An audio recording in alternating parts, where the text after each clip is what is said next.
Here's your first question. According to worldatlas.com, which is a country? Garth Brooks, Kenny Chesney, or Australia? Now, speaking of countries, Luxembourg. Oh, sorry, that's the whole fact. I was surprised to hear it was an Berg, you know? You don't know a Lux? I got a few friends named Lux, just saying. Now, if you booked a backpacking trip around Kenny Chesney, you'd need to fire your travel agent because that's not a country. That's just a country musician. The one that's an actual nation is Australia. Australia. That's the correct answer, everybody. Okay. Ooh, 24,000. Wait a minute, can I count? 24,065 players got that first question right. You all did it. Hey, good eye, mates. It's not a great accent. All right, let's see what's next with question number 2. According to the line from Romeo and Juliet, a rose by any other name would do what? Send a tweet, drop a beat, or smell as sweet. Now, did you know that in Shakespeare's day, all his female characters were played by men? Whew! Look, if that was today, there would be so many hashtags about it. It would kind of be fun to cancel Shakespeare, though. That would be cool, right? Now, Shakespeare did help shape the English language, but he never wrote about Twitter or dropping of beats, you know? So, in Romeo and Juliet, you'll find the line, a rose by any other name would smell as sweet. Smell as sweet. That's the correct answer, everybody. Did you get it? I hope so. What we got? We got 22,678 players who are 2 for 2 and are still in play for that $7.5 grand. Well, let's just keep moving to question number 3. Rami Malek won the Best Actor Oscar for his portrayal of which band's lead singer? The Who, Queen, or The Doors? Now, Rami was just cast to play the main villain in the next Bond movie. I think that's a good call. I mean, he's got a real villain vibe about him. You know, I was watching an episode of Mr. Robot the other night, and I swear, he turned and made direct eye contact with me. And me alone. It was crazy. All right, so Rami's Best Actor Oscar came for portraying Freddie Mercury, a singer with big teeth and bigger dreams. And yes, I did steal that directly from their For-Your Consideration campaign materials, you know? And Freddie Mercury was the lead singer of Queen. Queen, that's the correct answer. There you go, you got it. Hey, we're down to 19,462 players? Are 3 for 3? Well, you can smell that $7,500, can't you? I know you can. Or maybe you left your stove on. Turn off your stoves. All right, here we go. We're gonna go right into question number 4. Which extreme parenting term was popularized by a 2011 bestseller written by Amy Chua? Stage mom, tiger mom, or helicopter mom? Now, extreme parenting should be an X Games sport, am I right? I mean, I'd love to see moms and dads just throw on some helmets and try to get their kids in and out of a toy store without buying anything. Ah, that would be so extreme. Okay, so helicopter mom is a well-known term for a parent that hovers around her children. But that wasn't popularized by Amy Chua's book. The confetti clue we posted in the fan group said, earn your stripes and pick the right mom, because Tiger Mom is the correct answer. Yes, Chua's bestseller is called The Battle Hymn of the Tiger Mother. Rawr. All right, so where are we at? We got 11,752 players who are 4 for 4. And for our next question, we have... Snitch, please. Yes, it's all about the Harry Potter universe. And here it comes, question number 5. Harry Potter's middle child is named for Albus Dumbledore and what other Hogwarts professor? Snape, Slughorn, or Hagrid? Now, I just am learning this. Wait, Harry Potter has his own kids? Oh, that makes me feel old. But you know, parenting is probably a whole lot easier when you get to use magic. I mean, diaperus, change your armus. Yeah, that would change diapers real easy. Man, I don't want to change any diapers. All right, so Harry's middle child's first name is Albus, after Dumbledore. But what's Albus Potter's middle name? Well, it's Severus, and that's the first name of Professor Snape. Snape, everyone. Snape is the correct answer. Mr. Potter, I can't do it that well, but Mr. Potter, he kind of does that, right? Hey, we're down to 8,447 players who are flying through the game like Hedwig right now. It's okay, yep, that's the messenger owl joke. Okay, what, is it stuck again? Oh, come on, did you forget that that thing sticks? I didn't forget. I just love sound effects so much. Worth it. No, not worth it at all. Not worth it. This is extremely disruptive. Stop it. Disagree. What? If anybody knows how to fix a broken sound effects board, please let us know in the chat, everyone. And it stops when I'm yelling. It stops when I'm yelling. Okay, that was way too loud. They're bad. And here's your next question. Question number 6. The title character from the movie Shazam was originally known in comic books by what name? Red Tornado, Captain Marvel, or Mr. Fantastic? Hey, did you know in the comic books, Shazam is technically an acronym of Greek mythological figures? Yeah, it's because he takes the powers on of Solomon, Hercules, Atlas, Zeus, Achilles, and Mercury.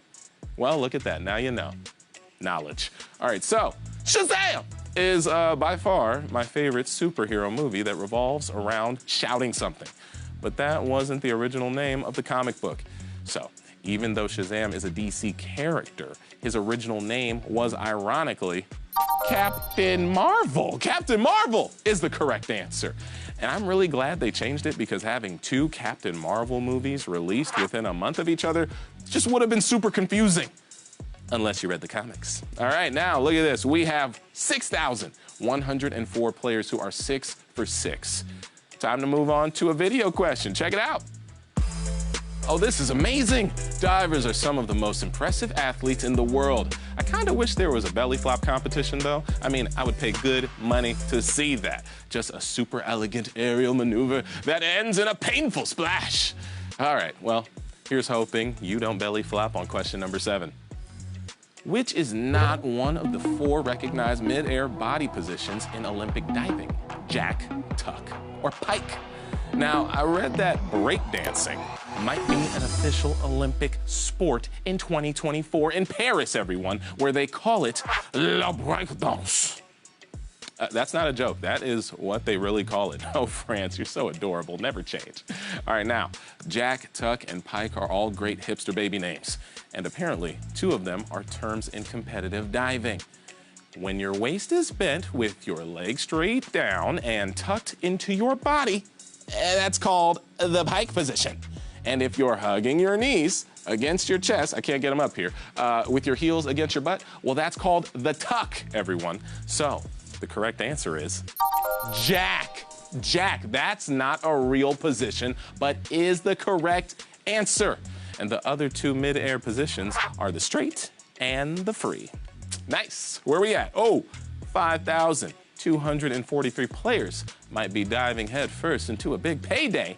And I wish we had a big swimming pool full of gold coins like Scrooge McDuck, but we don't have the budget for it. So next up, it's invention time. Here we go. Question number 8. In 2018, which of these companies was granted the most patents by the US Patent and Trademark Office? Qualcomm, Canon, or Microsoft? Now, you know, I'm a bit of an inventor myself. I mean, my latest invention is a little computer screen below the camera that lets you read the words you're saying as you film a show. I call it the Scrolltron 8000. Oh, it's gonna sell. It's gonna sell like crazy. You should get one. You should get one.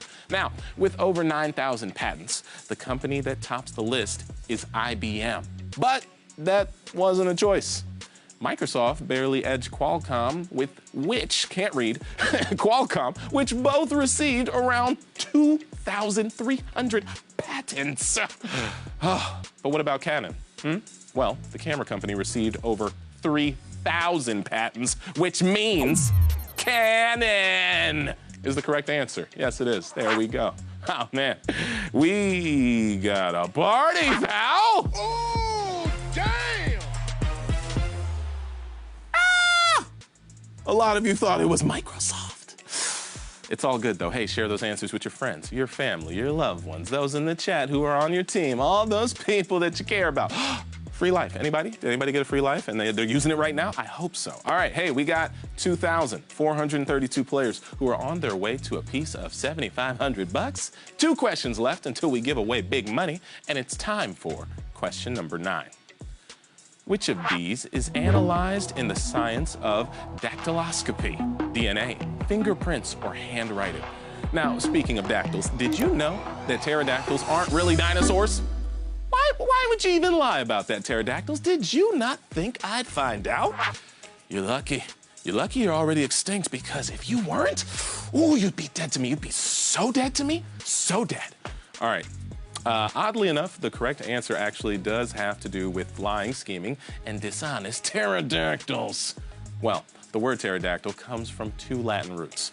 Ptero comes from the Latin for wing, and dactyl comes from the Latin for finger. So dactyloscopy is the analysis of fingerprints. Fingerprints. That's the correct answer. Yeah.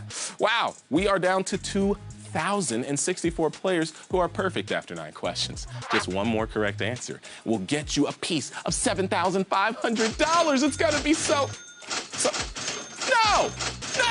No, we are not doing this again. Ah! JD, what are you doing? Stop! Ah, there, happy? You owe me a new soundboard, JD. I owe you nothing. But I do owe all of you the final question!